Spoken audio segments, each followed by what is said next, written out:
Nais ni Pangulong Ferdinand R. Marcos Jr. na personal natutukan ang kampanya ng DSWD laban sa gutom. Ito'y matapos ang pagbisita ng Pangulo sa ilang pasilidad ng kagawaran. Yan ang ulat ni Denise Osorio.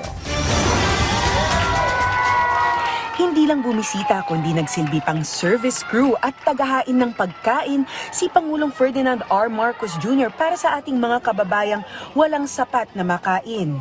Bahagi ito ng mas pinalakas na programa ng Department of Social Welfare and Development o DSWD para sa children, families, and individuals in street situations o CFISS. Sinabi ni DSWD Secretary Rex Gatchalian na mas pinatututukan ngayon ng Pangulo ang kampanya ng pamahalaan kontra gutom.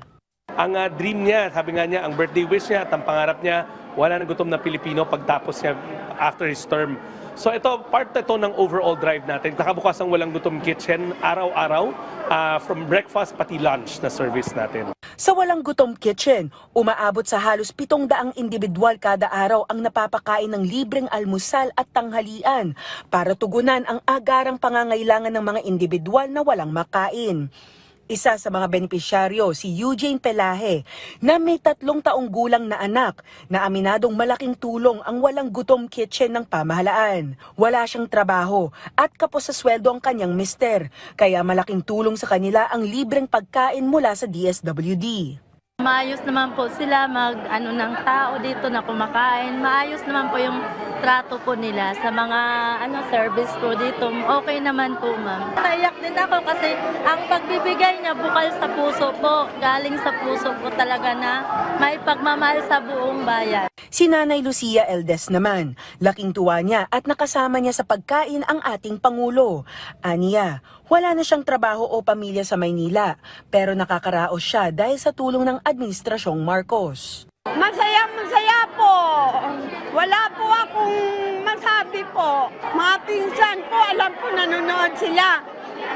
Nandito ako sa DSWD, na-interview ako, kumakain. Kumakain ako, nandito si Bongbong, presidente natin. Masaya talaga lang. Bukod sa pagtugon sa gutom, tinutukan din ng Pangulo ang mas malalim na issue ng homelessness sa kanyang pagbisita sa bagong Pag-abot Processing Center na may kapasidad na 180 hanggang 200 katao bilang pansamantalang shelter para sa mga individual at pamilyang dati naninirahan sa lansangan. Maliban sa mga tulugan para sa mga babae, lalaki at mga pamilya, mayroon ring meditation room, mess hall, child minding center, staff wellness area, counseling rooms, multipurpose hall, family area, medical area, at breastfeeding area. Ni-renovate natin yung dating Pogo Hub at ginawa na nating temporary shelter kasi pag reach out natin sa kanila sa lansangan, hindi naman natin sila maiuwi kaagad sa kanilang mga probinsya. Dito sila pansamantala na mamalagi kahit na mga maximum of 2 to 3 weeks. Then, ilolocate namin yung mga komunidad nila, ibabalik natin sila doon katama na ng livelihood grant.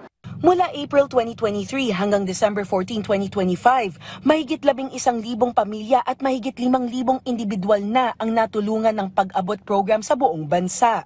Ayon sa DSWD, araw-araw rumoronda ang kanilang mga social workers sa buong Kamaynilaan upang matulungan ang mga walang matirhan.